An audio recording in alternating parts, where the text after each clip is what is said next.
Bonsoir à toutes et tous, bienvenue pour ce 36e webinaire du SEMA. Je vous rappelle que tous nos webinaires sont accessibles gratuitement en ligne. Vous pouvez revoir, si vous le souhaitez, le dernier webinaire que nous avions organisé le 11 septembre, au cours duquel nous avions accueilli Marie Clare et Sébastien Dupont, qui s'étaient entretenus avec Jocelyne Dahan sur le thème Tisser et maintenir le lien parent-enfant. Nous sommes ensemble jusqu'à 20 heures. Merci de votre fidélité. Vous êtes 180 inscrits. Comme à l'accoutumée, si vous avez la possibilité de nous envoyer un message sur le chat en indiquant d'où vous nous écoutez, d'où vous nous regardez, c'est toujours précieux pour le SEMA de connaître les différents endroits. Et c'est parfois assez spectaculaire parce qu'on en a outre-Atlantique, on en a en Asie, on en a en Afrique subsaharienne. Et c'est toujours un plaisir pour nous de voir que ces webinaires sont suivis de différentes régions du globe, et c'est une grande satisfaction, évidemment. Je vous rappelle que pour celles et ceux qui le souhaitent, vous pouvez obtenir une attestation de formation, à condition d'avoir visionné ce webinaire du début à la fin et d'adresser une demande à l'adresse semaphore@gmail.com. Il vous sera demandé une contribution de 15 € pour pouvoir vous voir délivrer cette attestation de formation. Alors, je suis particulièrement heureux de recevoir ce soir François Julien. Bonsoir François Julien. François Julien, vous êtes agrégé de philosophie, docteur en études extrême-orientales. Vous avez été notamment professeur d'université, président du Collège international de philosophie, membre de l'Institut universitaire de France et titulaire de la chaire sur l'altérité créée à la Fondation Maison des sciences de l'homme. Et en 2010, vous vous êtes vu décerner le Grand Prix de philosophie de l'Académie française pour l'ensemble de votre œuvre. Œuvre assez considérable, puisque, sauf erreur de ma part, elle compte déjà, et ce n'est pas fini, déjà une cinquantaine d'ouvrages. Non, c'est des petits essais, c'est des chapitres. C'est des ouvrages, traduits dans une trentaine de pays, ce qui n'est pas rien. Et les deux derniers ouvrages viennent de paraître. Alors, un ouvrage sur la littérature, ce qui n'est pas tout à fait dans vos habitudes, mais pour celles et ceux qui vous ont déjà lu, on sait que vous vous abreuvez à la bonne littérature. Donc, Puissance du pensif ou Comment on pense la littérature, publié aux éditions Actes Sud. Et puis un deuxième ouvrage, qui est celui qui nous donne l'occasion de nous retrouver ce soir et qui nous tient particulièrement à cœur, Dénouer, petite philosophie pratique de la médiation, publié aux éditions Rue de l'Échiquier. C'est un livre qui est désormais disponible en librairie depuis une quinzaine de jours. Je me suis même laissé dire par l'éditeur qu'il y avait déjà des demandes de réasphore, ce qui montre qu'il a un très bon accueil. En quelques mots, on peut dire que votre chantier philosophique a consisté à réinterroger du dehors la pensée européenne, principalement héritée des Grecs, en passant par la pensée et la langue chinoise. Nous vous avions déjà reçu le 27 novembre 2001, lors d'un précédent webinaire, qui est toujours disponible en ligne et accessible pour celles et ceux que ça intéresse, où vous nous aviez donné votre point de vue philosophique sur la médiation. Mais ce soir, votre propos aura une visée beaucoup plus pratique, puisque précisément, ce petit ouvrage est orienté sur la pratique. Si j'ai bien compris, vous déplorez une certaine désaffection des lecteurs pour la philosophie, et c'est vrai que le nombre de rayonnages consacrés à la philosophie dans les librairies se réduit un peu comme peau de chagrin, et l'idée vous est venue d'aller à la rencontre des lecteurs en en vous plaçant à l'interface de la philosophie et de la pratique, avec cette collection, Petite philosophie pratique 2, dont le premier titre va donc être consacré à la médiation, et c'est pour nous évidemment une grande satisfaction.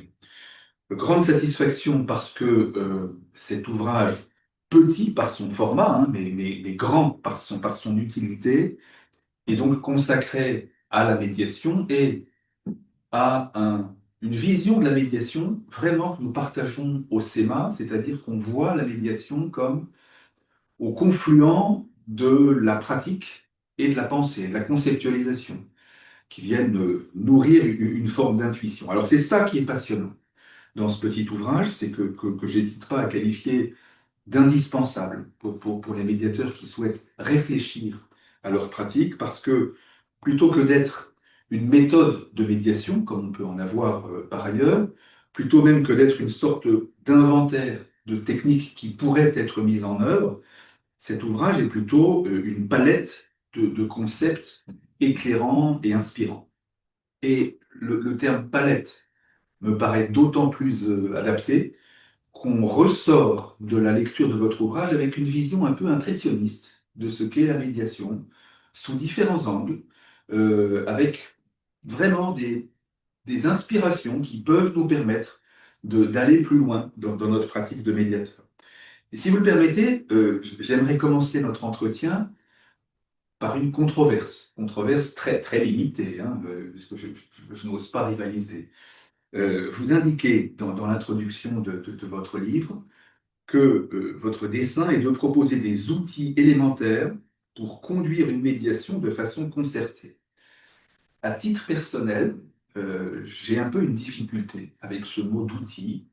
Je lui préfère le mot de ressource. Au moins, un outil, c'est quelque chose d'inerte. Comme son nom l'indique, on l'utilise. Alors que la ressource, c'est quelque chose qu'on cultive, qu'on abonde, et que, le moment venu, lorsqu'on en éprouve le besoin, on mobilise. En fait, l'outil est un instrument qu'on a à sa main, tandis que la ressource nous porte, nous régénère. Et l'outil a une fin déterminée, limitée d'une certaine manière, alors que la ressource induit un changement dont on ne maîtrise pas nécessairement tous les tenants et aboutissants. Et la ressource, du coup, permet de laisser advenir quelque chose, qui n'est pas nécessairement quelque chose qu'on avait envisagé de prime abord. Et pourtant, je sais, parce que nous en avons déjà parlé, que vous êtes attaché à ce mot d'outil. Est-ce que vous voulez vous en dire plus? Merci. Oui, je suis un peu têtu. Donc, je m'accroche à certains termes. Ressources, c'est un terme que j'ai souvent employé, que j'essaie de porter au concept, notamment par rapport au terme d'identité culturelle. Je parle des ressources culturelles. Ou j'ai écrit un petit livre, Ressources du christianisme, dont j'avais fait titre. Les ressources s'explorent, s'exploitent, et il s'agit donc de les activer. Quand on m'a interrogé plusieurs fois à Bruxelles sur quelle était l'identité culturelle de l'Europe, j'ai répondu non, il n'y a pas d'identité culturelle, mais il y a des ressources culturelles de l'Europe. C'est ça qu'il faut explorer et mettre en œuvre. Si j'ai tenu à ce terme d'outils, c'est parce que j'essaie d'élaborer des concepts. Et quand on parle de concepts, j'en pense à l'abstraction comme ça et un peu dans le vide. Et ce que je voulais montrer à travers le terme d'outils, d'une part, c'est qu'on forge des concepts, comme on forge des outils. Donc il y a, si vous voulez, et d'autre part, il y a une opérativité. Un concept, ça sert pour avoir pris sur l'expérience. Donc il y a effectivement un moment d'abstraction, mais il y a en même temps un moment, non pas d'application, mais de mise en œuvre. Et si je confonce un clou, je prends un marteau, je prends pas une scie. Mais donc il y a effectivement, vous l'avez très bien dit, une détermination, une spécification de ces outils. Mais il me semble, si vous voulez, que vous évoquiez au départ un désintérêt pour la philosophie, ou alors il y a, bien pire que ce désintérêt, la sous-philosophie ou la fausse philosophie, n'est-ce pas? Vous savez ce que je veux dire? Le développement personnel, comme Oui, donc le bonheur, enfin, toute cette sorte de positivité flasque qu'on nous vend aujourd'hui, mais qui est un marché, effectivement, il est produit. Donc, je tiens à l'idée, si vous voulez, que les concepts, en tant que philosophe, qu'est-ce que je fais? J'essaie d'élaborer des concepts. Et parfois de porter des notions communes, comme frontal, oblique, enfin bon, au concept. Porter au concept, c'est-à-dire élaborer en tant que concept, et ces concepts, donc, ce sont des outils pour avoir pris sur l'expérience. Grâce à l'abstraction qu'on a faite, on peut revenir. Philosopher, c'est en un sens comme décoller un avion et après atterrir. Il faut atterrir. Et donc, outil signifie pour moi qu'il y a une opérativité qui a été produite et qui est déterminée, effectivement, comme vous le dites. Et donc, pour dire que les concepts, ça sert à quelque chose par rapport à l'expérience, par rapport, disons, et c'est un peu le sens de cette petite collection que j'ai créée, c'est euh, proposer des concepts de terrain. Alors, dans le cas de la médiation, ça peut être dans d'autres domaines, mais disons, puisqu'il y a effectivement un certain moindre intérêt pourrait-on dire, vis-à-vis de la philosophie, surtout la philosophie spéculative, à laquelle je tiens. Il me semble qu'on peut aller, non pas faire de la sous-philosophie à vendre, mais on peut aller, si vous voulez, sur le terrain des pratiques. Donc, la médiation me paraît un terrain où, qui n'est pas celui de la philosophie, mais où la philosophie peut intervenir pour, disons, éclairer quelque chose qui risque, que je veux opératoire et qui n'est pas tellement génie pratique dans le sous-titre, mais c'est pas vraiment, c'est par rapport à application, théorie pratique. C'est pas modélisation puis application. C'est l'idée qu'on est sur du terrain. C'est le pragmatisme. En même temps, ce terme de pragmatisme, je n'en veux pas trop, parce qu'il est marqué philosophiquement. Idéalisme face à pragmatisme. Donc on rentre déjà dans une question de point de vue et d'école. Et je voudrais justement, dans mon sentier philosophique, être le moins pris dans des oppositions toutes faites. Là est vraiment fait à pragmatisme, empirisme ou idéalisme, et essayer de justement porter au concept des thèmes qui sont dans la langue des termes communs, donc pas marqués philosophiquement, mais qui peuvent, disons, justement, parce qu'ils sont portés au concept, avoir ensuite cette opérativité par rapport à l'expérience. Mhm. Vous revenez souvent sur ce terme d'opérativité, disant que finalement la médiation, c'est un art d'opérer, une façon d'intervenir sur le réel.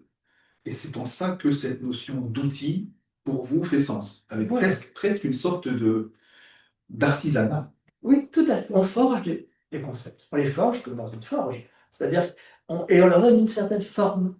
Et une forme déterminée parce qu'il faut que ces concepts qu'ils puissent servir. Et effectivement, une détermination, et c'est le propre de la philosophie que de déterminer. Et déterminer, bien sûr, c'est le terme. Enfin, donc c'est quelque chose voilà, qui forge en donnant une certaine forme que j'espère précise et la plus rigoureuse possible pour que l'usage du concept soit, comment on dit, performant. Performant. Alors, au nombre des concepts que vous proposez pour penser la médiation, l'un des plus opératoires me semble être celui de l'écart. Alors que mettre en exergue une différence reviendrait, selon vous, à effacer, à discriminer un des termes de la comparaison, introduire un écart, dites-vous, c'est introduire une distance, mais qui maintient en regard parce que ce vis-à-vis réflexif est fécond. Est-ce qu'on pourrait dire, selon vous, que si la notion de différence est un moyen de classification et par de simplification de la réalité, le concept d'écart, tel que vous le développez dans cet ouvrage, serait plus à même de nous permettre de penser la complexité, notamment la complexité des personnes, des relations qu'elles entretiennent et des conflits qui parfois surviennent entre eux. Oui, alors je vous ai dit, j'essaie d'éviter le plus possible je dirais, un peu de retomber dans des classes toutes faites. C'est un peu, là, je trouve ça philosophique, comme une opération dérangement, de dérangement de la pensée. Par rapport à ça, différence et écart, à mon sens, ont tous les deux leur justification. La différence, elle permet la définition. C'est quand même le grand concept de la philosophie est d'abord grec, chez Aristote, n'est-ce pas? Par différence, on peut déterminer, spécifier et aboutir donc à une identité que livre la définition. La phrase d'Aristote n'est pas deux différences en différence jusqu'à l'ultime différence qui donne l'essence de la chose. Donc il y a l'usage, c'est un usage de connaissance tout à fait légitime, vous l'avez dit, de typologie, de classement. Bon, l'œuvre d'Aristote le montre bien.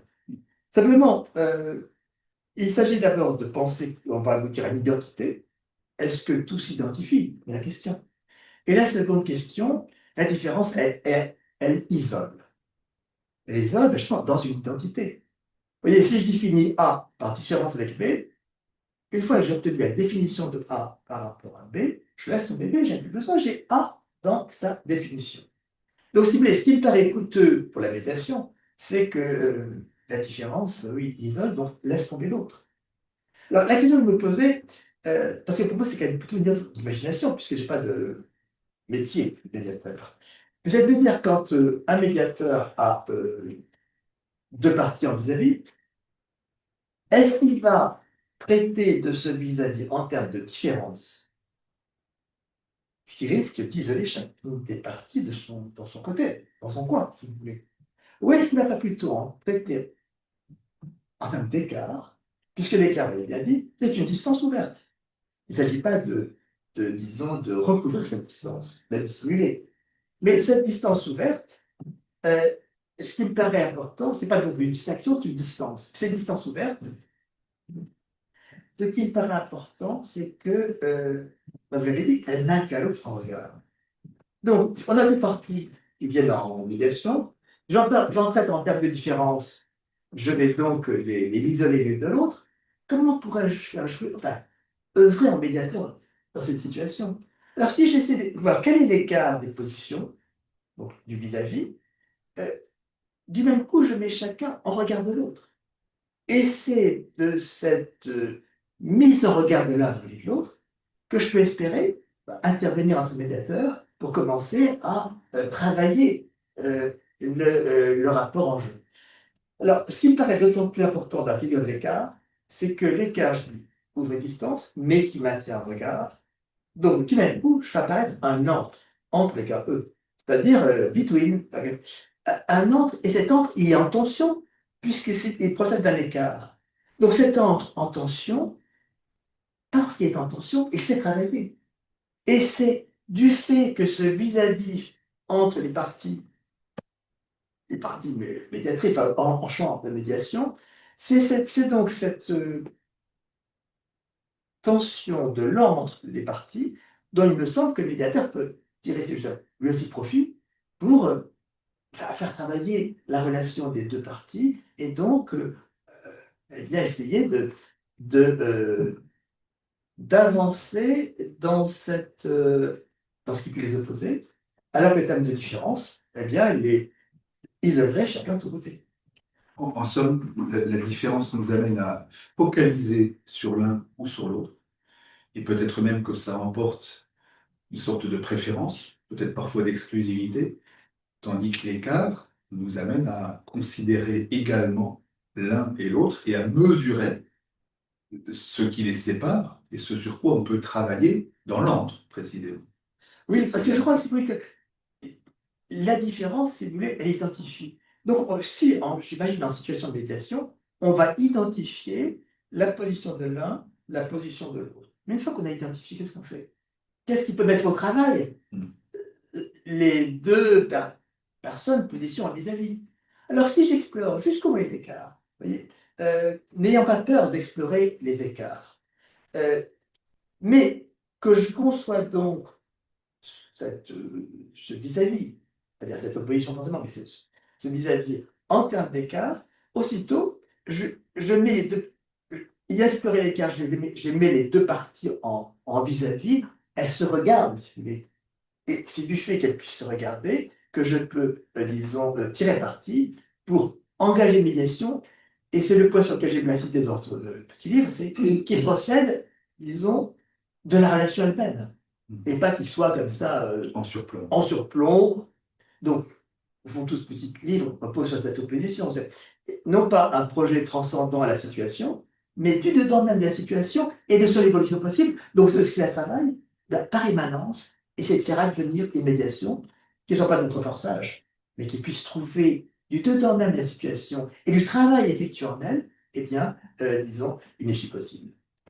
C'est un concept que je crois d'autant plus intéressant pour nous, médiateurs, que dans la définition classique du médiateur, on a cette notion d'impartialité. Et être impartial, c'est probablement plus facile à atteindre en raisonnant par écart plutôt que par différence. Parce que si j'évalue la différence entre tel et tel participant au processus de médiation, ça va être assez difficile de demeurer à égale distance. Tandis que si je raisonne par écart, alors ce sera probablement beaucoup plus énorme. Oui, puis alors, l'écart va apparaître, encore une fois, l'entre. C'est-à-dire, en fait, c'est pas un juste milieu qui serait immobile, c'est qu'il y a un champ, disons, qui je pense est le champ même de la médiation, qui s'ouvre entre les deux parties. Et je pense que le médiateur, il opère dans cet entre. Et donc, Alors, j'ai dit une petite règle, mais vous savez, moi, je suis un peu, je n'ai pas de pratique ni de métier de la médiation. Donc, pour moi, si vous voulez, c'est comme j'ai eu l'occasion précédemment avec la psychanalyse, j'imagine les situations. Et bon, ça fait un temps qu'en philosophie, on reconnaît cette fonction de l'imagination pour faire varier les situations et donc pouvoir se représenter intellectuellement ce qu'il peut en être. Alors, si vous voulez, j'ai une certaine réticence, même si je sais qu'elle est très employée et qu'elle est sans doute justifiée, mais à penser la position du médiateur en termes d'impartialité, parce qu'il me semble que c'est la position même du juge. Le juge doit être impartial. C'est-à-dire, à égale distance, dans un juste milieu, à égale distance, voilà, les plaidants, enfin, les personnes opposées. Mais il me semble que, enfin, c'est un peu le sens de ce petit travail, c'est il faudrait peut-être penser la figure du médiateur, non pas à l'ombre de celle du juge, mais plutôt par écart avec elle, de façon à essayer de concevoir ce qui en fait la singularité. Singularité qui me semble souvent, même si la pratique de la médiation se répand de plus en plus, un peu estompée. Et donc, pour essayer d'aviser les traits qui seraient les traits singuliers de la figure du médiateur. Alors, c'est vrai que j'ai proposé dans ce petit livre un terme vis-à-vis de l'impartialité, semble surtout la figure du juge, celle de disponibilité. Parce que disponibilité signifie que le médiateur, il est prêt, il n'est pas juste immobile entre deux parties, à équidistance des deux parties, mais il peut évoluer dans cet ordre de l'écart, ouvert par l'écart, et donc entendre aussi bien une partie que l'autre. Et donc, évoluer entre les deux positions. Et il me semble que c'est cette évolution que procède progressivement la capacité qu'il a à s'introduire dans la médiation sans s'y imposer, et donc à accompagner et à inciter plutôt son évolution, du dedans même de la situation. C'est un peu pour ça que j'ai plaidé, parce que, si vous voulez, la figure du juge me paraît extérieure au conflit, ou disons à l'opposition. Il me semble que celle du médiateur, ce qui la distingue, c'est qu'elle procède de l'intérieur même de ce qui est ce vis-à-vis souvent d'opposition, et transformer l'opposition en tension, comme le fait l'État, me paraît déjà modifier cette opposition. Parce que l'opposition, si on est dans un perspective des différences, elles sont emmurées. Elles sont bloquées, chacun est dans sa position, il a raison à sa façon, et donc la différence, disons, les emmure chacun de son côté. Alors que par les antennes d'écart, justement, je vais paraître de lampe, maintenant en tension, qui va travailler et qui va permettre, me semble-t-il, euh, à chacune des deux positions en rivalité, euh, à commencer à, alors, peut-être qu'on va reprendre, à décoïncider d'elle-même, à s'ouvrir à l'impression de l'autre, au lieu de rester bloqué dans sa propre position. Donc, si vous voulez, vous savez, cette idée de l'impartialité, elle est collée à la justice et légitime comme telle. Je me demande si on ne demande pas au médiateur un peu autre chose, qui est l'égale capacité à entendre et l'un et l'autre, bien que le juge le fait aussi. Simplement, l'important pour le médiateur, me semble-t-il, toi j'ai compris le psychanalyste, c'est qu'on sait bien que le psychanalyste, ce qui fait son mérite, c'est qu'il entend, c'est qu'il essaie d'écouter ce qu'il ne sait pas qu'il va écouter. C'est-à-dire qu'il essaie, c'est ça que Freud évoque comme sa capacité propre, un psychanalyste doit entendre ce qu'il ne s'attend pas à entendre. Sinon, pour lui, il est fermé. Donc, c'est bien c'est pareil.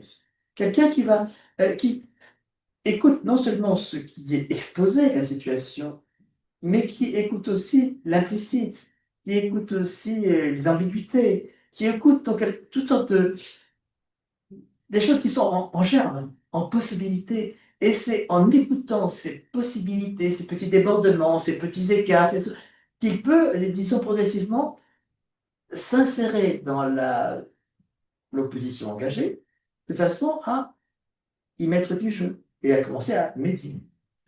De ce point de vue-là, moi j'aime beaucoup votre terme de disponibilité. Et comprenons-nous bien, c'est pas la disponibilité au sens aisément accessible parce qu'il y a de la place dans l'agenda. Hein. C'est disponible, c'est-à-dire ouvert à tous les possibles, au sens étymologique. Et ça, Je trouve que c'est quelque chose qui est vraiment utile pour nous, médiateurs, parce qu'il y a une autre qualité qu'on demande aux médiateurs, qui est celle de la neutralité. La neutralité, pour le dire rapidement, je me réfère un petit peu à ce que Audrey Ringot, anciennement présidente de l'Association pour la médiation familiale, avait proposé comme définition, c'était n'avoir pas de projet pour les personnes qu'on accompagne. Et d'une certaine manière, la disponibilité reprend et approfondit cette idée. N'avoir pas de projet, mais être prêt à tous les projets. C'est bien ça. Tout à fait. Mais le terme de neutralité, je trouve pas très fécond parce que c'est un terme négatif. Oui. C'est ni l'un ni l'autre, né ou père. Donc, je m'éloigne, n'est-ce pas, des deux positions pour ne pas verser dans l'une ou dans l'autre. Mais voyez donc, il me semble qu'on a un certain de peu que j'ai lu sur la médiation, on essaie de faire un peu le portrait du médiateur, et soit on insiste sur l'aspect empathie, enfin, bon, le fait qu'il est. Soit alors sur l'aspect persévérant ou rigoureux. Il y a un champ assez vague, n'est-ce pas, ce qui serait la figure psychologique médiateur. Ce que je trouve intéressant dans disponibilité, par opposition à neutralité, c'est que disponibilité, c'est un terme qui est ouvert par lui-même, par son sémantisme propre. Dis, comme on dit divers, ce préfixe. Donc, il est déjà le terme dit qu'on est déjà dans le divers, alors que la position immobilise. La disponibilité, c'est à la fois par le préfixe ouvrir et par le suffixe bilis, possibiliser. Donc vous voyez, c'est un terme qui, au fond, est le moins marquant, contraignant. Et il me semble qu'au fond, ça peut être la figure du médiateur, que cette ouverture d'emblée, disponibilité, le disque d'ouverture, la diversité, et aussi le fait qu'il possibilise, au lieu d'être arrêté dans une position déterminée. Donc c'est un terme similaire. C'est vrai que le langage courant en fait un terme un peu, disons, pas très significatif.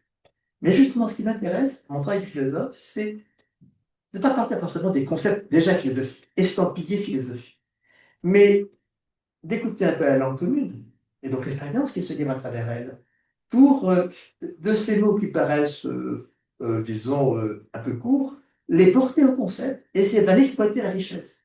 Parce que là, je suis quand même beaucoup plus près de l'expérience quand je parle de disponibilité que si j'étais dans une sorte de ciel des idées.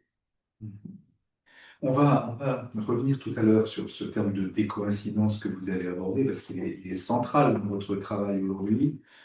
Je voudrais qu'on s'attarde encore un peu sur ce terme de disponibilité.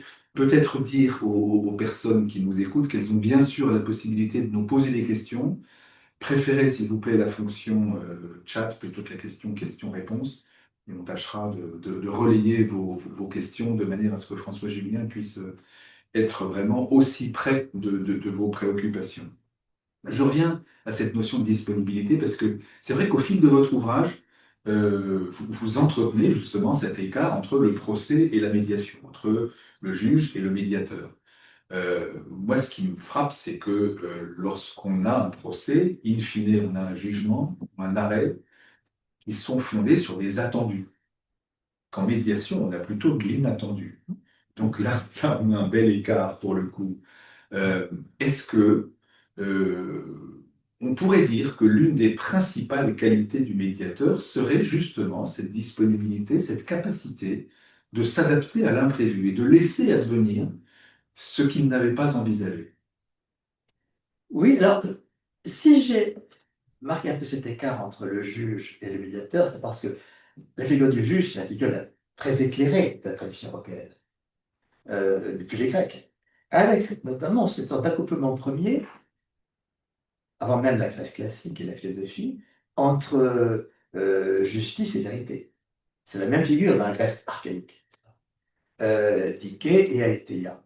Donc il y a une sorte disons, de rapport très étroit des deux figures, qui apparaît ensuite dans le développement même de la philosophie qui plaide une thèse contre l'autre. Ça vient du tribunal, ça, en Grèce. Et donc, et en même temps, qui, par ce plaidoyer pour et contre, thèse, antithèse, va aboutir à une vérité. Et il me semble que dans pensée du procès, l'idée de vérité, qui dit vrai, qui dit faux, qui ment, qui dissimule, etc., est vif. Donc la situation en médiation est tout autre. Pas une question de vérité, la médiation. C'est une question de c'est qu'il y a un conflit et chacun, évidemment, épouse sa position et même est rigide dans sa position. Je pense qu'il a raison. Et s'il ne veut pas trancher par ce que dit l'arrêt, il faut donc engager un processus. Il faut engager comme ça un cheminement dont on ne sait pas très bien ce qu'il va être. Et donc tâtonnant, n'est-ce pas? Avec sans doute ses parts d'ombre, de travail, comme ça, tout n'est pas explicite. Mais c'est ça qui fait, disons, le terrain meuble pour lequel par lequel la médiation peut se développer. Et la médiation est intéressante si elle aboutit, à mon sens, si elle aboutit à un résultat qu'on n'avait pas envisagé. Alors, c'est pas tellement de l'inattendu, de l'inentendu, l'inattendu. Oui, c'est le fait qu'au fond, une bonne médiation, me semble-t-il, euh, au fond, peut dénouer. Pourquoi? Parce qu'on est sorti de l'opposition du vis-à-vis, immobile, tel qu'il était au départ, chacun défendant sa position. Et donc, quelque chose s'est engagé qui est une sorte de processus qui a repossibilisé un rapport qui s'était clos et clos, clôturé, bref, fermé.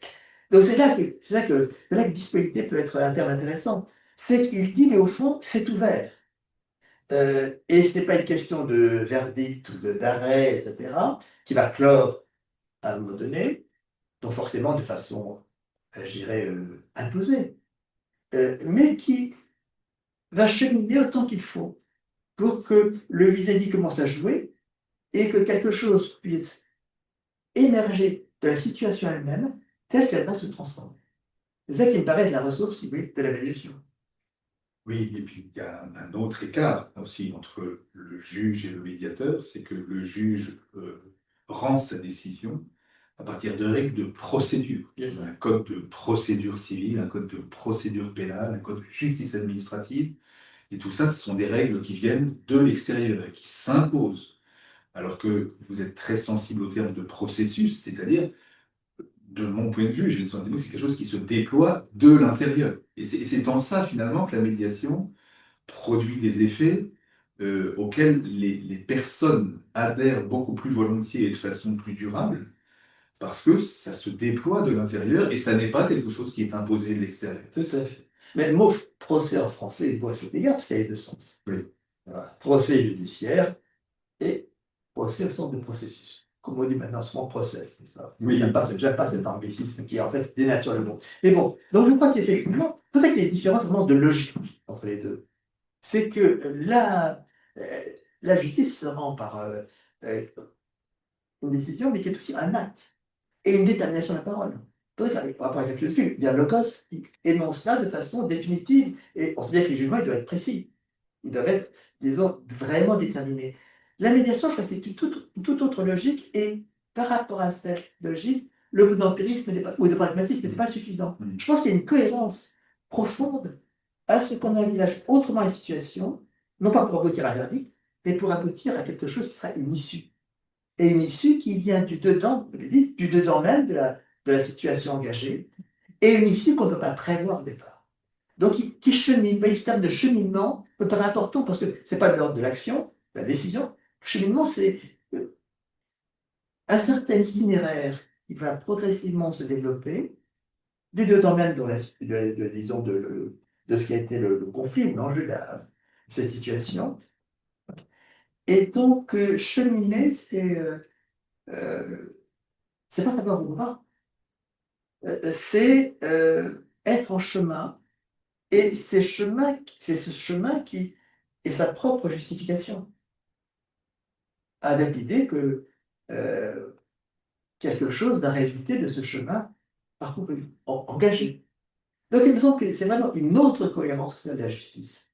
Et c'est pas que le terme impartialité, ça me paraît trop collé à la figure imposée et imposante du juge, et peut-être ne pas rendre compte suffisamment de cette logique interne qui effectivement tient à nous, c'est la processualité.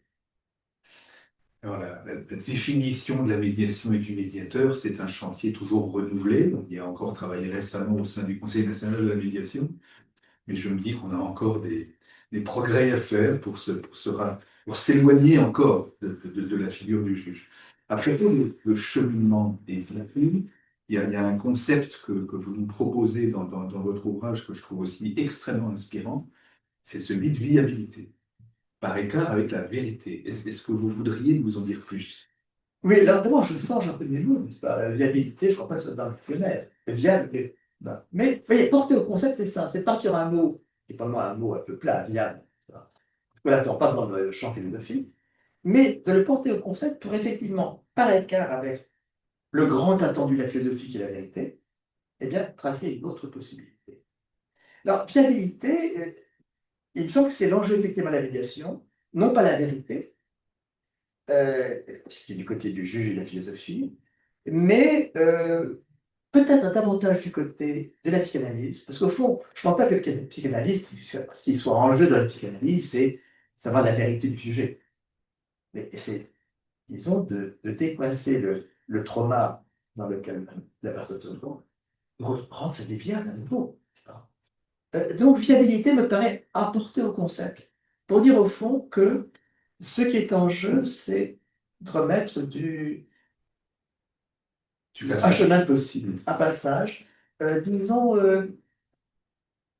du viable, mais comme quand on dit, quand on se rencontre dans la rue, ça va, n'est-ce pas? Ça va, ça va, ça va, c'est-à-dire, ça passe, n'est-ce pas? Ça passe, quelque chose n'est pas coincé, bloqué, mais non, ça passe, n'est-ce pas? Et alors, si je peux préciser, je dirais ça passe où? Bah, Hmm. dans l'antre ouvert par écart.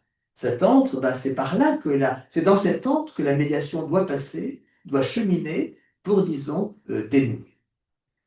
Donc je crois, si vous voulez, que euh, on est d'abord en Europe, c'est des Grecs, mais toute la philosophie, sous bah, l'affirmation première de la vérité.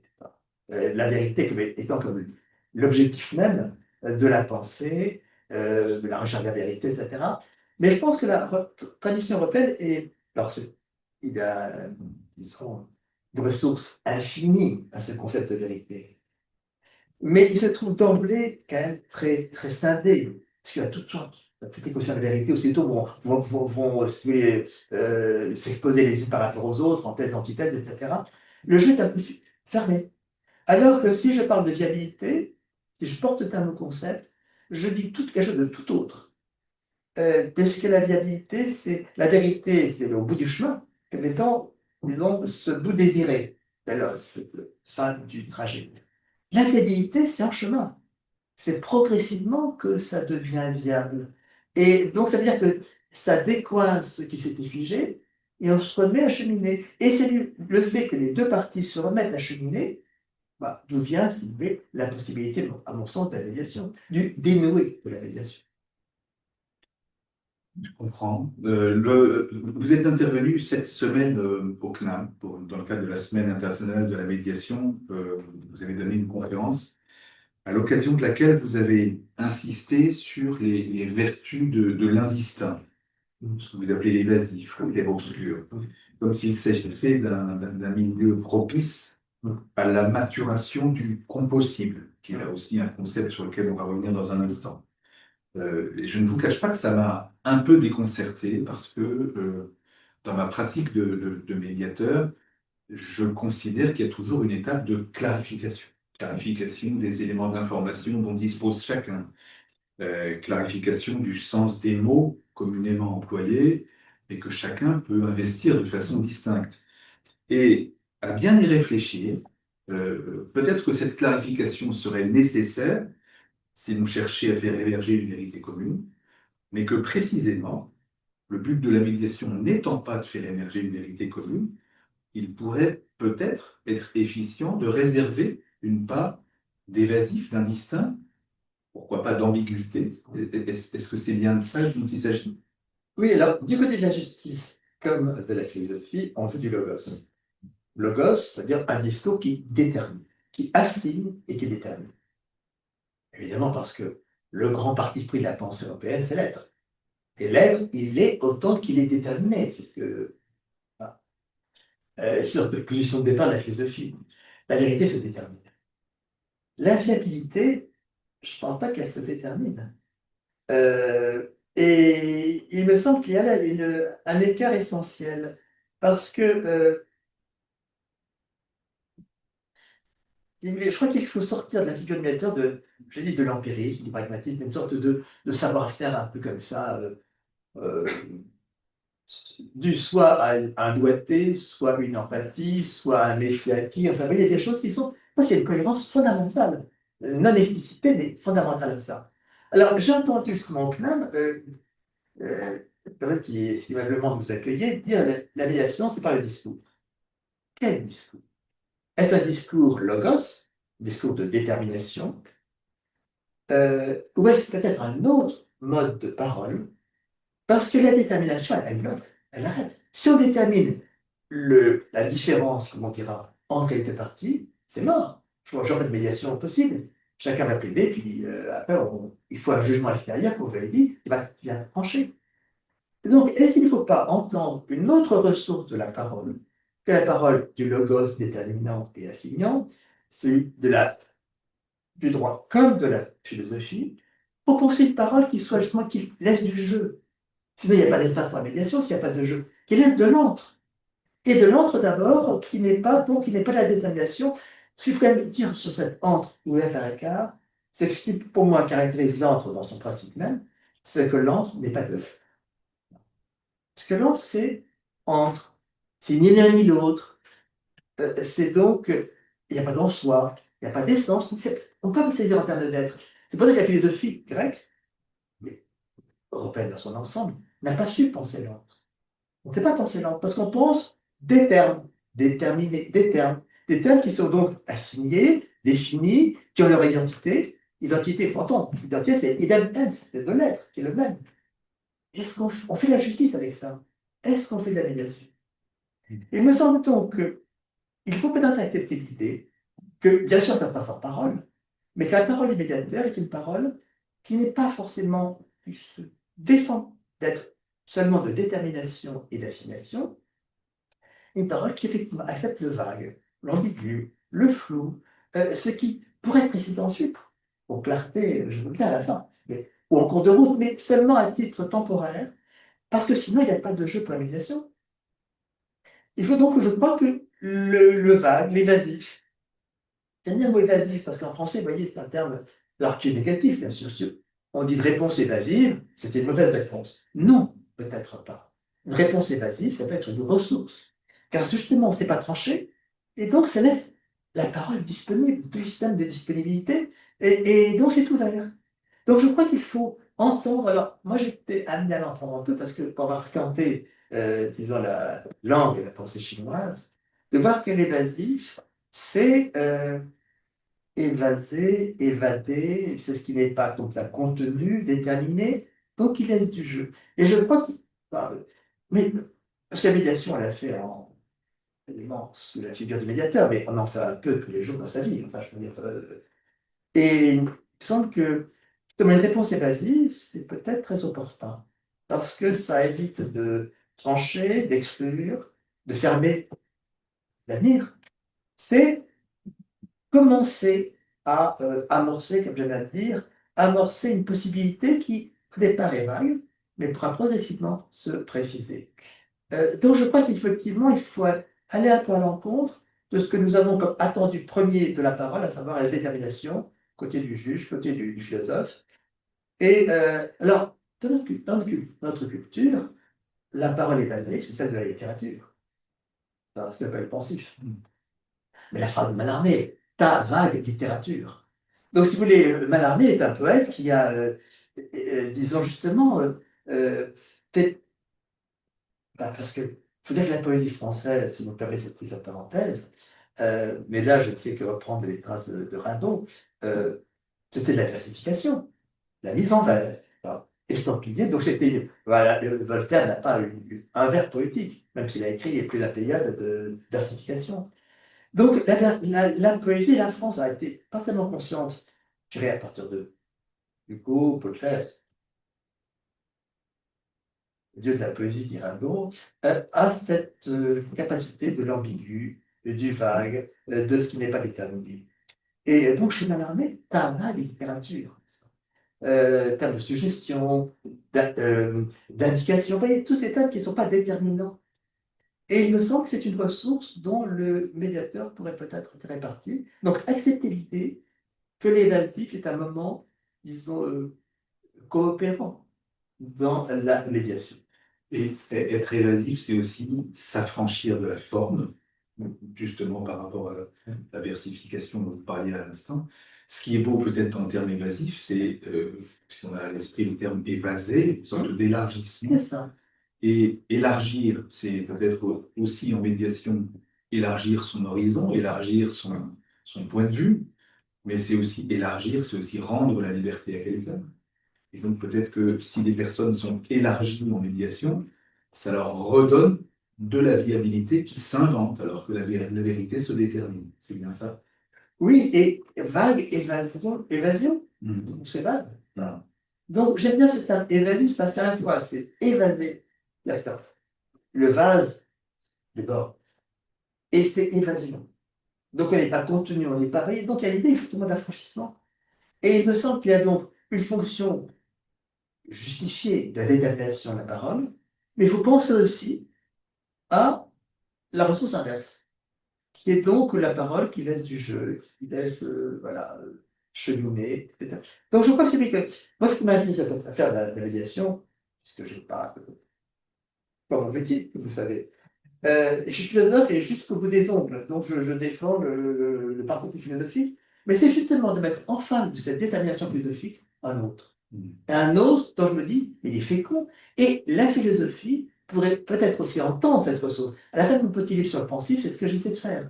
C'est-à-dire, au fond, on dit ouvrir le concept. Ah, mais ouvrir le concept comment? Justement, en lui donnant une souplesse, en lui donnant une sorte d'évasivité, qui fait que le concept, au lieu d'être déterminé d'emblée, et donc, quelque part, de rater le mouvement de l'expérience, non, soit ouvert, plus près de capter l'expérience.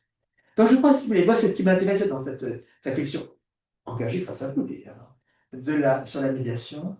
Et je me dis, là, il y a quelque chose qui se joue, qui est un peu l'autre de la philosophie, des droits de la philosophie, dans leur jonction. Et il me semble qu'il revient peut-être à la philosophie de faire apparaître la cohérence interne, qui n'est pas celle que vous avez faite hier, mais je pense qu'il y a une fécondité, si vous voulez, à penser la parole allusive, parce que la parole allusive, c'est la parole disponible. Et là, on fait cercle avec la disponibilité que j'évoquais tout à l'heure. Vous parliez à l'instant de ce qui avait été pensé ou pas en Occident et en Chine. Alors, je ne vais pas dire que c'est dans un ouvrage, je ne vais pas m'attirer vos foules, dans un petit essai que vous avez écrit il y a quelques années, du temps, élément d'une philosophie de vivre. Vous expliquez que la pensée chinoise n'a pas déployé le concept de temps tel que l'ont appréhendé les Grecs, Aristote, mais a appréhendé en revanche la durée, à la faveur de laquelle quelque chose prend forme, et puis le moment, l'occasion. Alors ça, ce sont des notions qui, pour nous, médiateurs, sont particulièrement précieuses. Hein.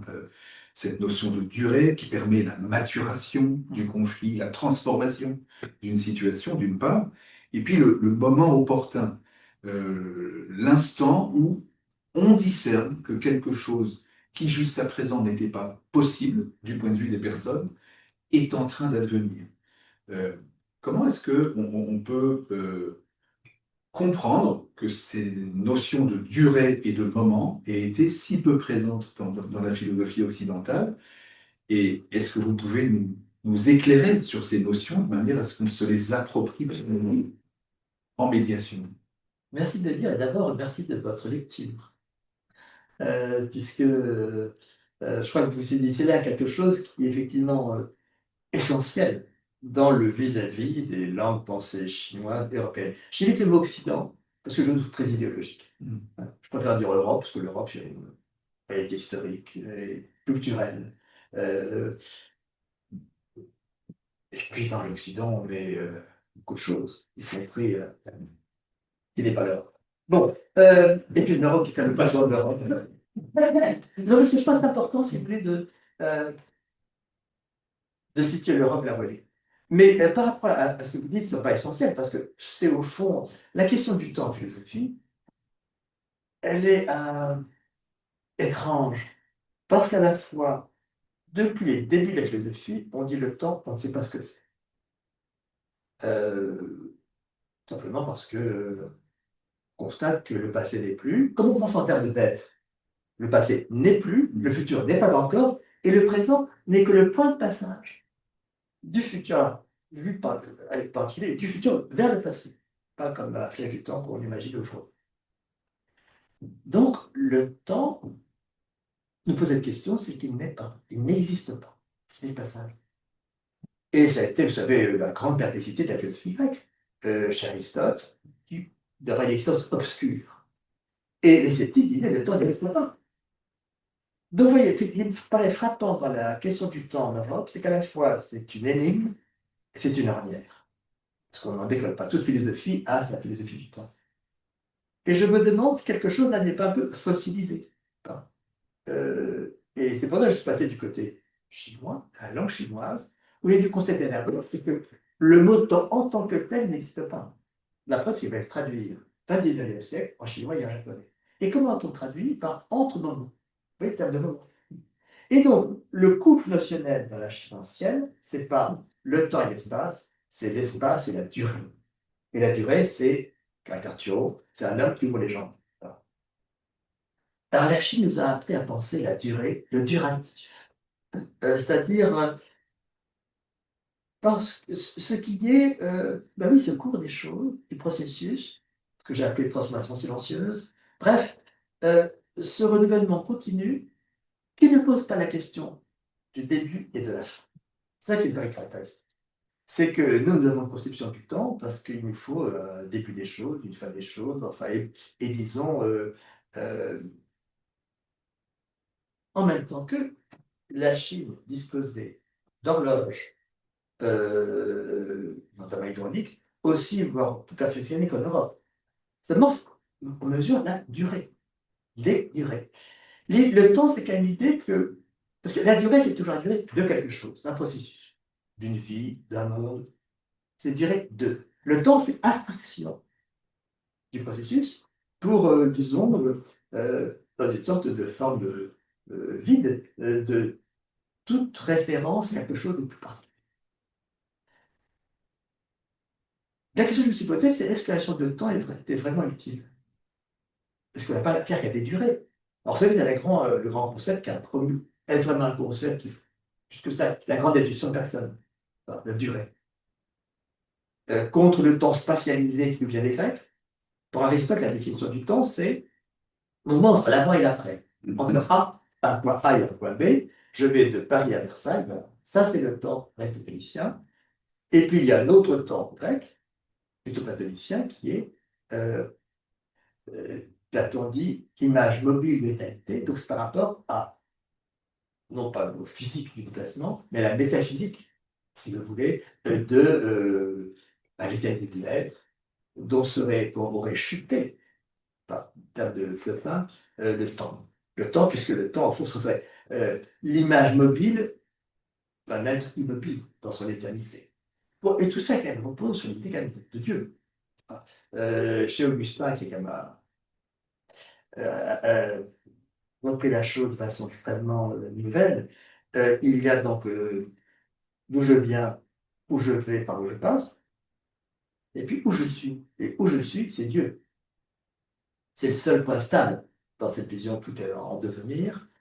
Donc, nous sommes pris dans cette question du temps.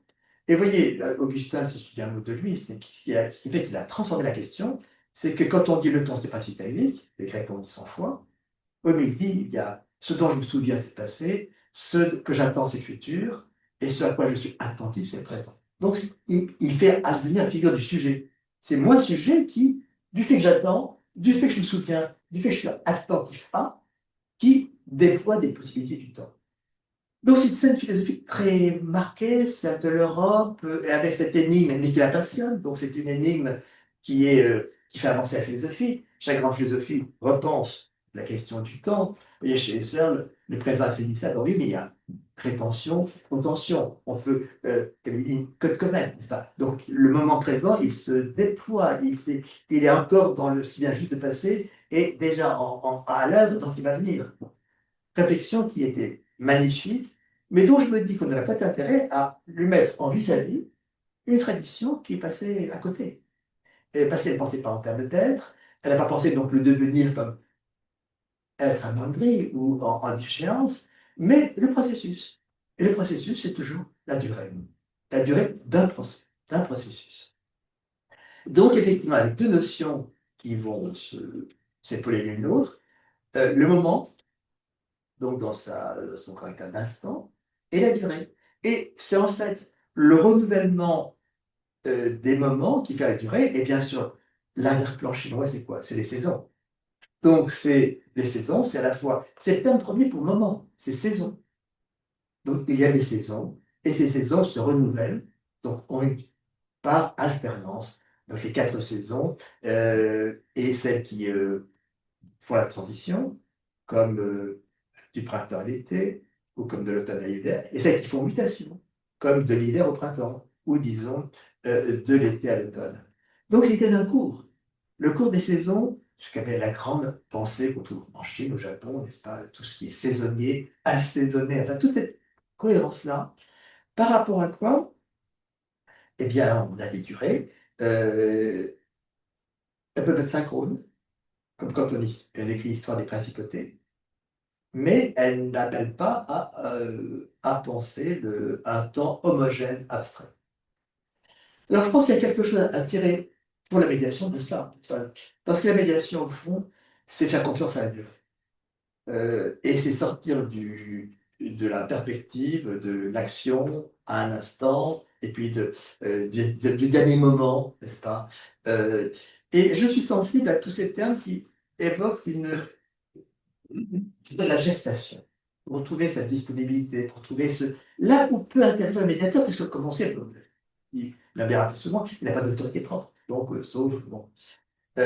Donc, c'est pour ça que j'ai privilégié dans ce petit livre le terme d'amorce, de gestation. Non pas débuter, débuter c'est le premier coup de dé, c'est donc trancher, un commencement. Non, amorcer, c'est amorcer un tournant, amorcer une conversation, c'est pas débuter une conversation, il y a de l'en-deçà, il y a quelque chose qui est en gestation embryonnaire qui fait son chemin. Et donc, vous être sensible à tout ce vocabulaire de la transition, puisque faut une médiation, pour sortir, c'est une transition. Il n'y a pas de baguette magique qui va trouver l'eau. Donc, tout ce qui fait entendre dans notre langue déterminante, notre langue pensée en termes d'être, évidemment, est mal à l'aise pour penser ça. Parce que penser le flou, penser la transition, penser tout ce qui n'est pas des modes d'être déterminés, mais je crois que c'est comme ça qu'on peut penser le processus, et ce qui fait un processus, c'est savoir les facteurs en corrélation. Alors, au fond, sans que la médiation traite les particules posées en termes de facteurs en corrélation, en évolution, se travaillant l'un l'autre dans cet ordre de la médiation. Et donc, il y a toute une cohérence, me semble-t-il, qui est à penser parce que, en tout cas, moi, philosophe, euh, qui n'est pas d'usage de médiation, je trouve ça passionnant de point de vue de la philosophie. Parce que ça réveille la philosophie disons, d'opposition tellement marquée en elle qu'elle ne les réfléchit plus. C'est important ce terme de transition. À titre personnel, moi je suis plutôt un médiateur qui considère que la finalité du processus n'est pas l'accord, mais la restauration d'une forme de concorde, d'entente. Et je suis très attaché à ce terme d'entente par écart, peut-être aussi, avec l'entendement. J'ai l'impression qu'au début du processus, chacun considère que la position de l'autre dépasse l'entendement, c'est-à-dire que ça excède les limites de ce que sa raison, les raisons qu'il s'est données, lui rendent possible d'entendre. Et finalement, on a justement cette transition de cet état où l'attitude de l'autre dépasse l'entendement à une nouvelle entente. Comment est-ce que ça se produit? Qu'est-ce que le médiateur peut faire pour initier cette transition de façon efficiente?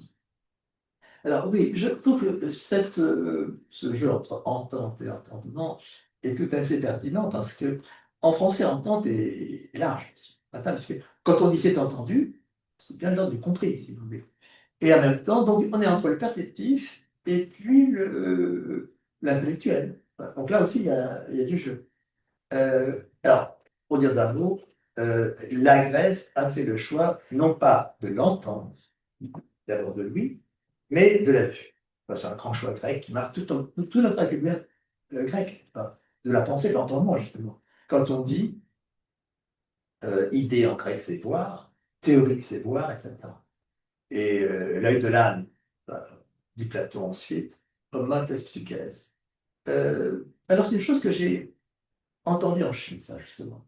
C'est l'importance de lui. Parce que la vue, c'est un sens qui va. C'est le sens du local et du discontinu. Et c'est lui, la vue, elle va vers le monde, vers ce projet. Et comme contre ce qu'on appelle objet. L'objet, c'est l'obstacle à la vue. Objet, sujet, c'est une grande corrélation théorique. Alors que la Chine a développé l'idée de l'écoute. Écouter, c'est autre chose. Ce n'est pas la vue qui va se projeter sur le monde, c'est le cornet, n'est-ce pas? C'est accueillir tout ce qui vient du monde. Et donc, et si la vue est le sens du local et du discontinu, l'ouïe est le sens du global. J'entends derrière les oreilles. C'est pas le sens du devant, n'est-ce pas? Et du continu. Donc, je crois qu'il y a dans la médiation quelque chose de cet ordre, à savoir global et du continu, qui permet de penser le terme de transition. Transition, c'est quand même la grande chose que les Grecs n'ont pas su penser. C'est pas penser le gris. Ah non, on a noir et le blanc. Et le gris, ça sera un mix de noir et blanc. Mais pas le gris dans sa ressource de gris. Penser le vieillir. Aristote ne sait pas faire. Il pense la vieillesse. Un état vieux. Il pas la vieillesse. Et la vieillesse, quand commence-t-elle? Avant la naissance, déjà. Donc, si vous voulez, c'est des processus continus, en transition.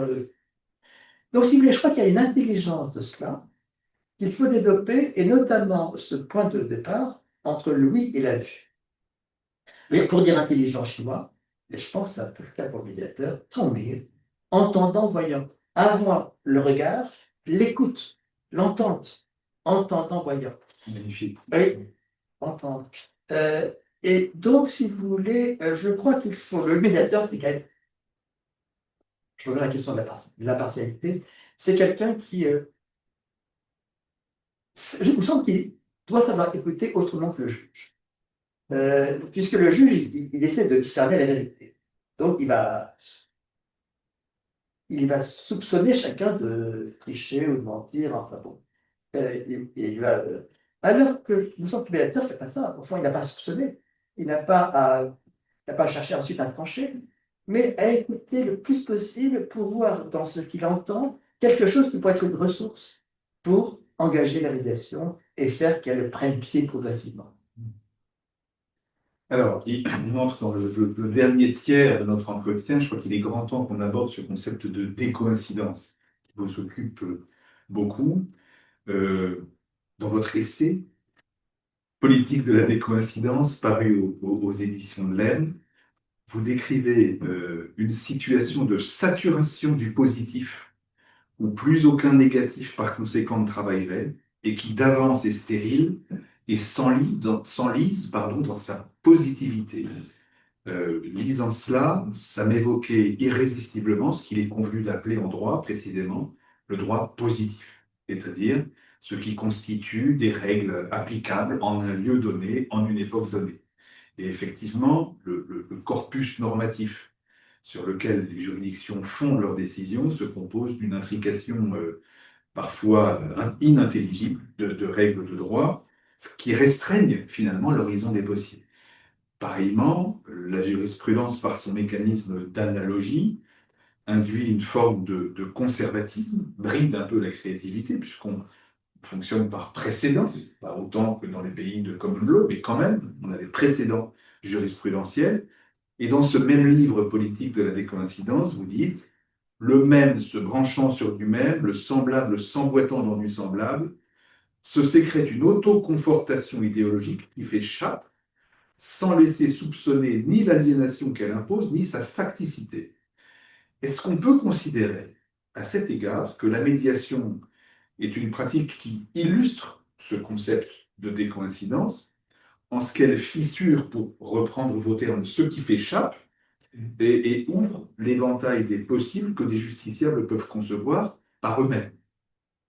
Oui, tout à fait. Je crois d'abord que vous mettez le doigt très justement sur ce terme de positif. L'allusion au départ à, disons, au marché du bonheur comme jeu positif, n'est-ce pas? Hmm. Euh, sans soupçonner la façon dont le positif peut verser en positivité. Vous avez dit pas positif, mais religion positive. Enfin, au XVIIIe siècle, on se, disons, s'émeut contre cette religion positive des dogmes, analogue des règles, des lois du droit, des dogmes qui sont figés et qui briment, disons, cette intuition religieuse qui pourrait être, disons, beaucoup plus authentique et vivante que ce qui s'est figé en théologie prescriptive. Donc tout ça, je crois que c'est des opérations européennes très parallèles. Hein. La théologie, le droit, c'est du logos qui détermine. Alors il me semble que ce qui est le point, si vous voulez, important, c'est le passage du positif, qui en tant que tel paraîtra, disons, souhaitable, à la positivité, qui est un positif mort. Enfin, mort qui ne travaille plus. Alors, si j'ai essayé de porter au concept la décoïncidence, euh, c'est pour justement ouvrir un écart par rapport à la coïncidence. La coïncidence est donc une adéquation. C'est le sens premier géométrique de coïncidence, quand deux lignes ou deux surfaces s'encouvrent entièrement, s'emboîtent parfaitement. Ça coïncide. Latin, pas ça tombe ensemble. Et donc, c'est évidemment cette coïncidence, on la souhaite tous. C'est la définition même de la vérité, classique. Adéquation de la chose et de l'esprit. Donc, l'idée d'une adéquation où tout s'emboîte bien est satisfaisante pour les. En même temps, c'est là que ça se passe et qu'on peut rejoindre la question de la médiation. C'est que la coïncidence est légitime, c'est adéquat.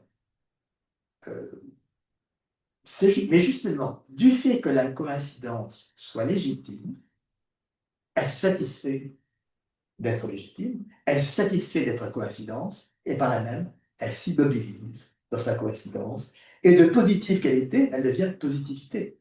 C'est-à-dire positif qui ne travaille plus, qui s'est figé, qui s'est paralysé. C'est là que vous voyez le point sensible, pourquoi j'ai voulu porter ça au concept, parce qu'il y a ce moment, si vous voulez, où il y a un basculement d'un positif satisfait de son positif, coïncidence, qui donc va s'immobiliser en lui, pardon, se paralyser, et devenir secrètement négatif.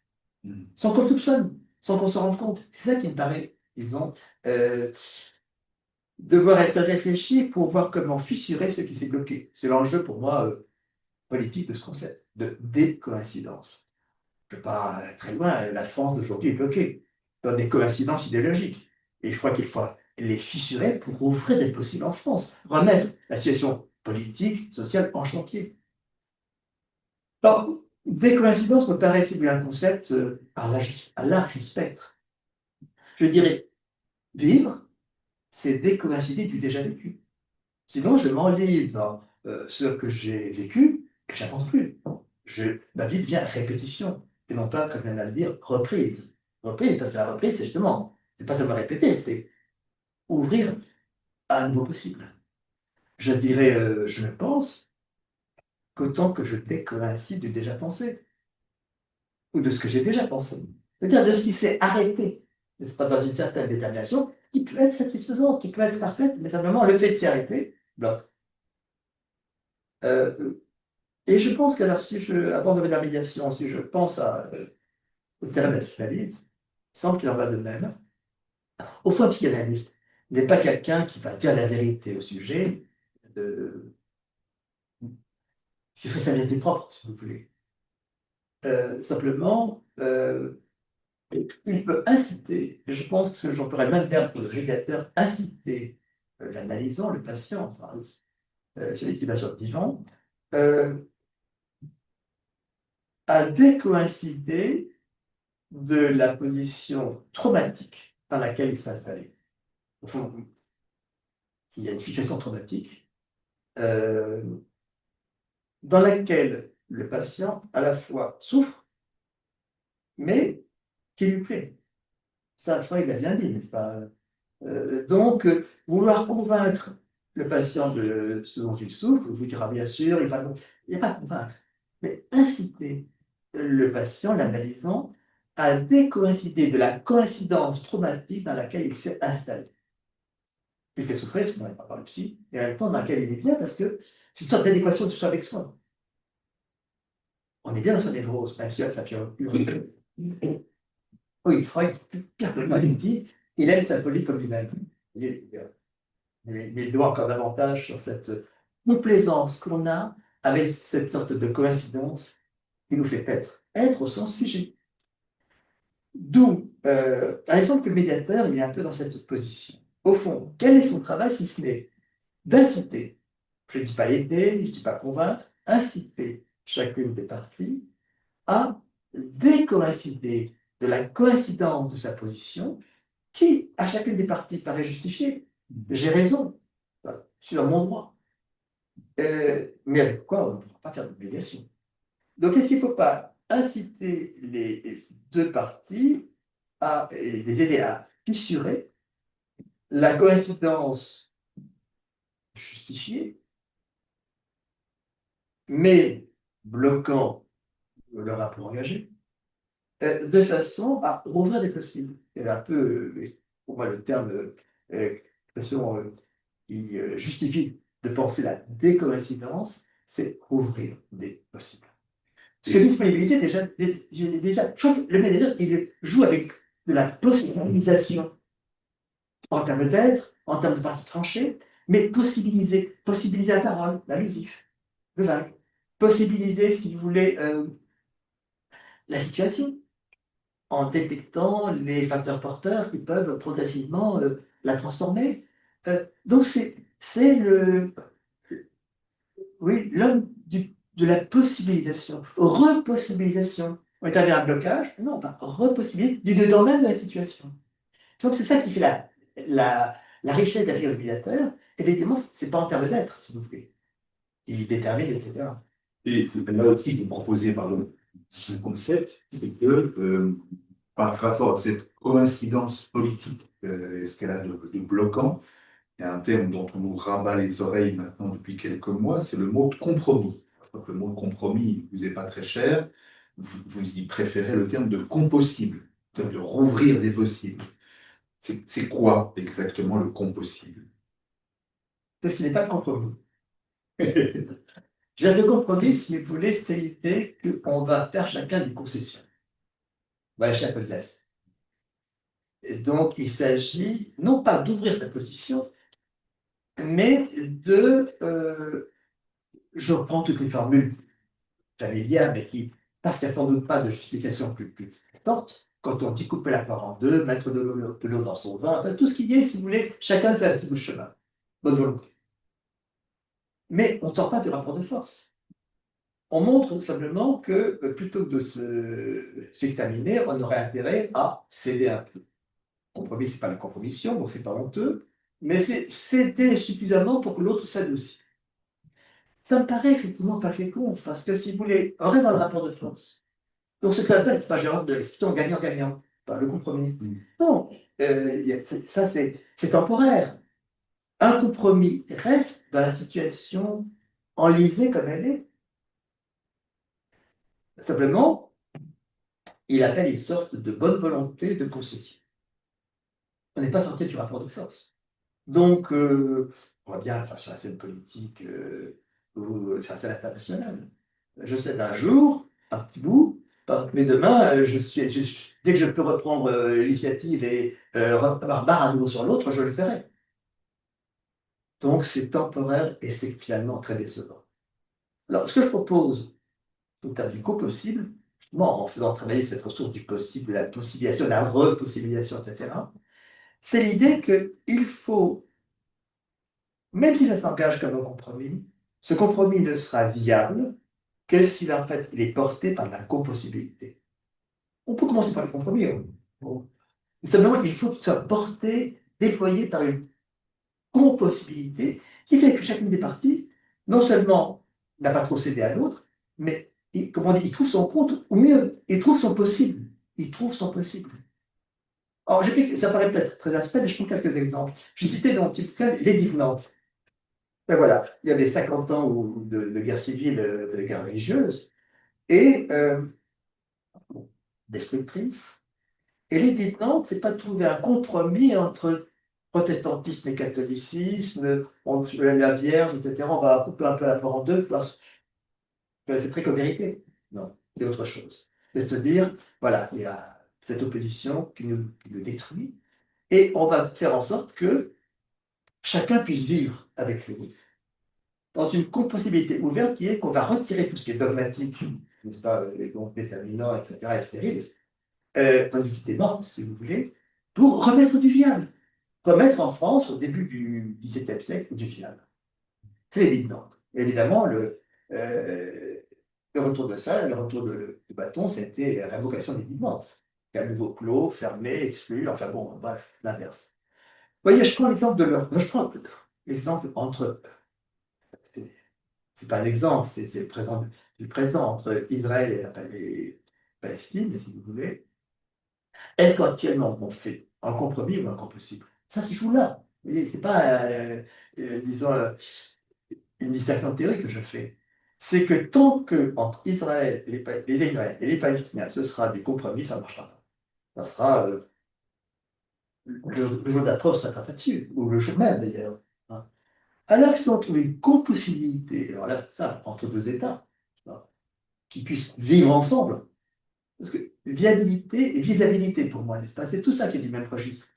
Et qui peuvent vivre ensemble, eh ben oui, l'histoire aura avancé, si vous voulez. Et au point qu'on trouvera la lutte précédente idiote, n'est-ce pas? Comment on juge idiot ou idiote la lutte entre les protestants et les catholiques telle qu'elle a déchiré la France pendant 50 ans. Je pense que c'est le problème de l'Europe aujourd'hui. L'Europe en 1945 s'est créée avec l'idée de compossibiliser entre les partis qui s'étaient déchirés. Et donc, le Conseil que le nationalisme, qui était cette positivité morte, si vous voulez, qui a abouti aux guerres qui ont déchiré l'Europe, était dépassé. Parce que l'idée possible, c'est de dire que justement, l'objet du différent devient périmé. Et l'Europe, je crois, est advenue de façon féconde en se compossibilisant et donc en reléguant dans un passé périmé le nationalisme et tout ce qui faisait. Voilà. Et ça a porté l'Europe. Et c'est fécond, le compossible. Maintenant, l'Europe, je crains qu'elle soit retournée dans le compromis.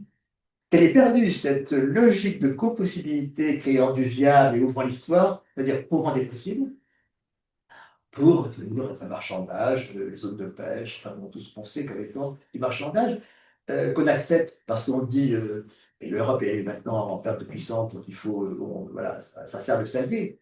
Mais c'est une raison, c'est vrai qu'il n'ouvre pas d'avenir. Et je crois par là que cette distinction qui peut paraître d'abord une sorte de raffinement conceptuel, compromis ou compossible, en fait, c'est une ligne de clivage essentiel. Car l'histoire peut verser dans le compromis ou dans le compossible. Si elle verse dans le compromis, c'est temporaire et, disons, le rapport de force n'a pas été ouvert. Alors, si on verse dans le compossible, c'est l'avenir qui s'ouvre. Et je crois que c'est donc cette distinction qui paraît peut-être minime, en fait, est essentielle parce que c'est là que ça bascule entre un côté et de l'autre. Est-ce un compromis ou est-ce du compossible? Ben, je pense qu'entre la Palestine et Israël, il s'agit de ça. Je dirais que le camp David m'a paru être de la compossibilisation. En revanche, comme Henri IV, après il y a la mort, c'est que, alors je reviens à la logique de la décoïncidence, tous les grands décoïncidents sont morts. Au propre au figuré, mais disons, sur le Très engageant. non, mais c'est confiant dans l'avenir. Parce que regardez, quand vous décoïncidez, qu'est-ce que vous faites? Vous fissurez le blocage en rouvrant du possible. Ça fait peur. Ça fait peur, donc, Socrate, procès de Socrate. Vous savez, procès de Jésus. Vous voyez, Jésus, finalement, bon, c'est un prophète qui. Qu'est-ce qu'il fait? Il y a la coïncidence, disons, dogmatique du pharisianisme à l'époque de Jésus. En plus, c'est la l'occupation romaine, donc on sert un peu plus l'aspect dogmatique. Bon, euh, sabbat, etc. Et qu'est-ce que fait Jésus? Il intervient là pour fissurer ces coïncidences dogmatiques, théologiques, dans lesquelles, disons, la pensée juive s'enfermait, pour offrir le possible. Euh, et je crois qu'effectivement, il faut être lucide là-dessus. Le décoïncident est quelqu'un qui se met en danger parce que il fissure le convenu. C'est ce que signifie faire un écart. Faire un écart, c'est sortir du convenu, de la langue, de la carte de conduite, vous voyez. Donc, sortir du convenu, la société n'aime pas ça. Puisque la société, justement, elle enfante du convenu, c'est sa fonction. Moi, j'ai un exemple que je prends, c'est dans la peinture, dans l'art. Si, au fond, au XIXe siècle, en France, dans la peinture, il y avait une coïncidence picturale, qui était la ressemblance, la perspective, enfin, tout ce qui faisait dogme dans la peinture. Qui fait une peinture qui était plus forme en peinture, qui était vraiment, voilà, pour avoir le prix, et, disons, de l'exposition et aller au musée. Et il y a des peintres qui ont fissuré cette coïncidence picturale, chacun à sa façon, euh, et en se décalant la perspective, en ne cherchant plus à la ressemblance, bref. On les a appelés après impressionnistes. Et là, on a remis un isme, donc on a fait recoïncider en même temps qu'ils ont été reconnus. Ils ont pu vendre leur tableau. Hein. Mais au départ, c'est un tableau des refusés. Un tableau des refusés parce que, effectivement, on n'en veut pas. On ne veut pas parce qu'on ne dit pas la peinture. Ah oui, mais c'est la peinture qui travaille, celle qui se cherche, celle qui rouvre des possibles au sein même de la peinture. Donc, il faut accepter, si vous voulez, que ça chemine, et ça chemine pas d'un coup. Donc, en chemin, ça se passe plus difficilement. Mais qu'est-ce qui fait néanmoins tenir? C'est qu'on sait qu'on rouvre du possible.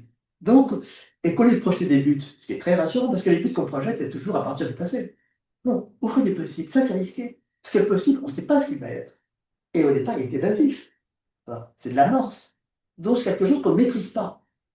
Et en même temps, c'est vrai que ça fait court. Donc, je crois qu'effectivement, il faut accepter cet incertain parce que c'est ce qui travaille. Et disons, alors que ce qu'on préfère, c'est évidemment la détermination, c'est le confort du dogme, de la détermination, de la théologie. En fait, bien sûr, ce confort. Décoïncider, c'est donc inquiéter cette, cette satisfaction légitime qu'on a à la coïncidence, mais qui justifie qu'elle est légitime, se satisfait d'elle-même et donc fuit. Et je crois que donc cette distinction, encore une fois, qui peut paraître euh, trop subtile, entre compromis et compossible est décisive, parce qu'au fond, l'histoire s'ouvre qu'autant qu'il y a de compossibilité qui est à l'œuvre. Et quand il y a du compromis, eh bien, c'est la guerre pour demain. Alors, il nous reste moins de 10 minutes, malheureusement. Et il y a une question qui nous vient de Vincent Bory, que je salue, à propos justement de cette chape, la jurisprudence, le droit. Il vous interroge sur le point de savoir si le recours croissant à l'intelligence artificielle aujourd'hui ne veut pas contribuer encore à ajouter du même au même, à s'enliser dans une forme de conformisme et à rendre de plus en plus nécessaire cette décoïncidence. Je crois que c'est ce que vous avez déjà dit quand, euh, à propos du droit positif, bah, il y a coïncidence, ou de la jurisprudence, coïncidence par rapport au passé. C'est-à-dire qu'effectivement, l'IA, c'est une immense machine à coïncidence. Hmm. C'est sa logique même, parce qu'elle a toutes les données. Les données, C'est la production. c'est du positif, au sens de positivité. Donc, si vous voulez, à moins que l'IA se décoïncide elle-même, à l'avenir, j'en sais rien, n'est-ce pas? Mais dans sa logique actuelle, c'est une immense machine à coïncidence. D'où sa stérilité. Et il me semble qu'effectivement, l'IA actuellement nous enferme. Alors déjà, la machine médiatique est coïncidente, mais la machine intelligence artificielle, encore plus, hein, nous enferme dans euh, ce qui marche très bien, qui marche si bien que c'est stérile.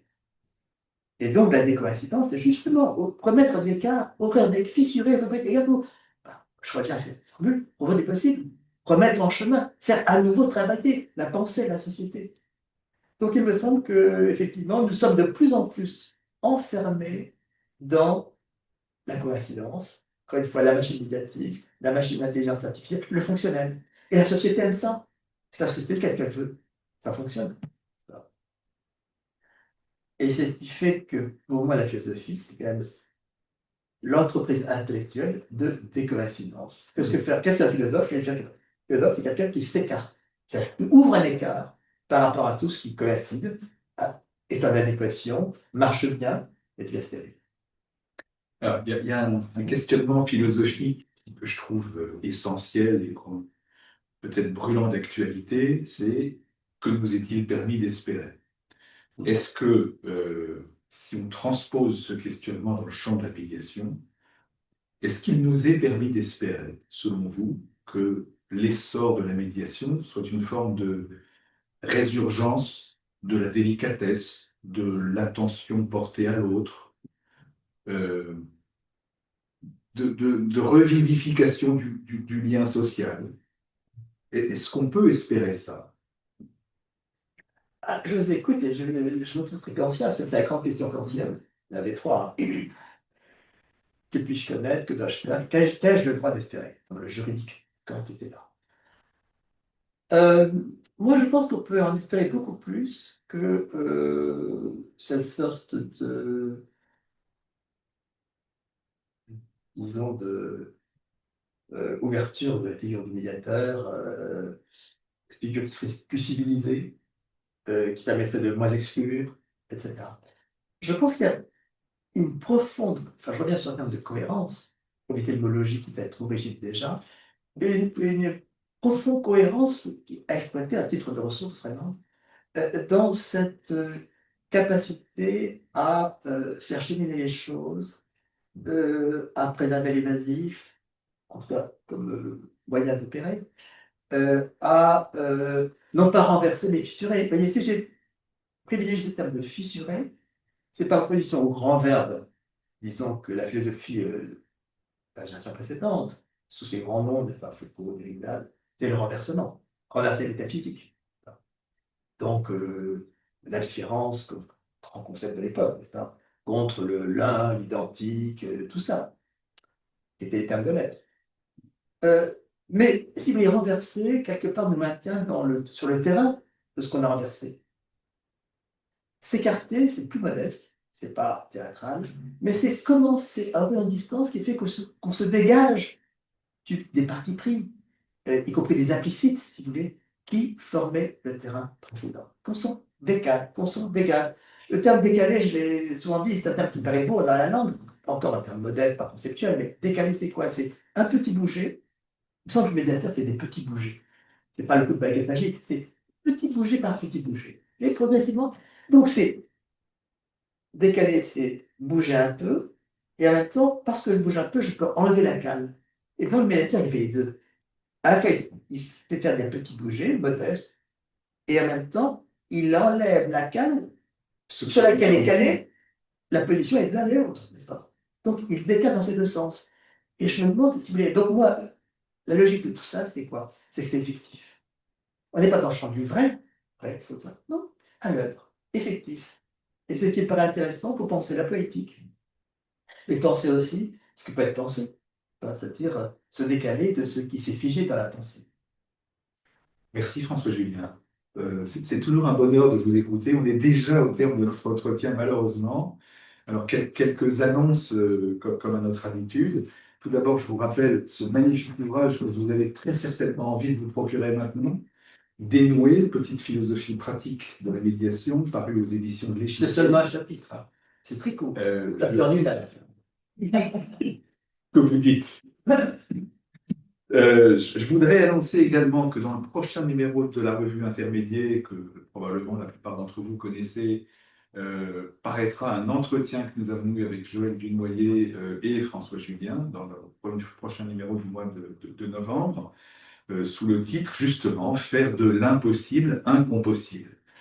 Et puis j'annonce notre prochain webinaire qui se tiendra le 29 novembre 2025 avec le docteur Catherine Dolto, praticienne en aptonomie, présidente du Centre international de recherche et de développement de l'aptonomie Franz Wellmann, auteur notamment du Complexe du homard avec Françoise Dolto, et Madame Stéphanie Hébrard, première vice-présidente du tribunal judiciaire de Paris et coordonnatrice du pôle famille. Elles seront accueillies par Jocelyne Dahan sur le thème l'adolescence dans le tumulte de la séparation parentale. Je ne veux pas terminer ce webinaire sans remercier une nouvelle fois Hélène Tournier, qui est toujours à la manœuvre, notre secrétaire générale, qui est toujours à la manœuvre pour organiser ces webinaires de main de maître, et Catherine Emmanuel, notre directrice pédagogique. N'hésitez pas à vous rendre sur le site du CEMA, cemafor.org, pour consulter notre catalogue de formation et revoir d'ici quelques jours ce webinaire. Je pense que vous entendre une fois, c'est fructueux. Vous réentendre, c'est encore plus inspirant. Merci encore pour votre participation Merci de l'invitation. et bonsoir à toutes et tous.